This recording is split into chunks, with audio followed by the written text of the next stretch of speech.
Somewhere beyond the sea lies a city.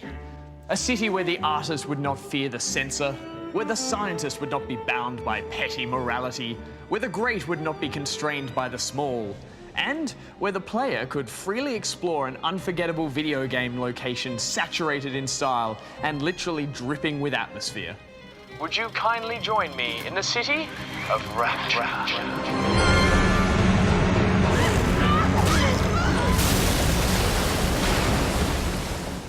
In what is arguably one of the most breathtaking location reveals of all time, we first set our eyes on the shimmering lights of this soaked city while plunging down to the depths in a tour-guided bathysphere. Peering out of the porthole gave us our first fisheye view of this sprawling, sunken metropolis. Floating in between the Art Deco-inspired sea scrapers, interconnecting walkways, and their neighbouring sea creatures felt like some sort of dream. A dream that quickly transformed to the stuff of nightmares once players finally stepped out to explore the city itself. Designed as a submerged utopia for brilliant minds and gifted souls, Rapture was created with nothing but good intentions by its architect Andrew Ryan, an entrepreneur who rejected the social norm and believed that his version of 1950s society would benefit from some aquarium-inspired isolation.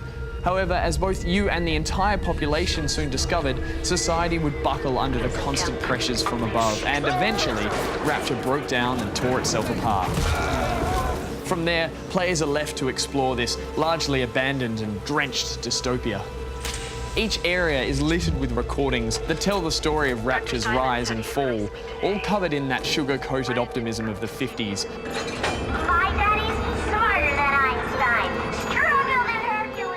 Complete with an eerily juxtaposed soundtrack of happy-go-lucky tunes.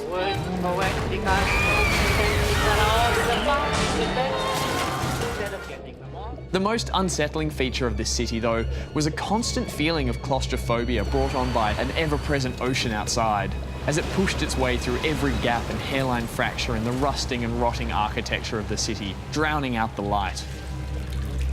Whatever surface light that did actually make it down this deep would only trickle through the windows and glass ceilings, painting everything in a dull aqua glow. Still, players took delight immersing themselves in this wild and waterlogged nightmare. In fact, we sank so many hours into the first adventure under the sea that a second trip to Rapture eventually let us soak up all the dank and daunting atmosphere we wanted in this moisture-ridden mausoleum. The city of Rapture. Dive on in.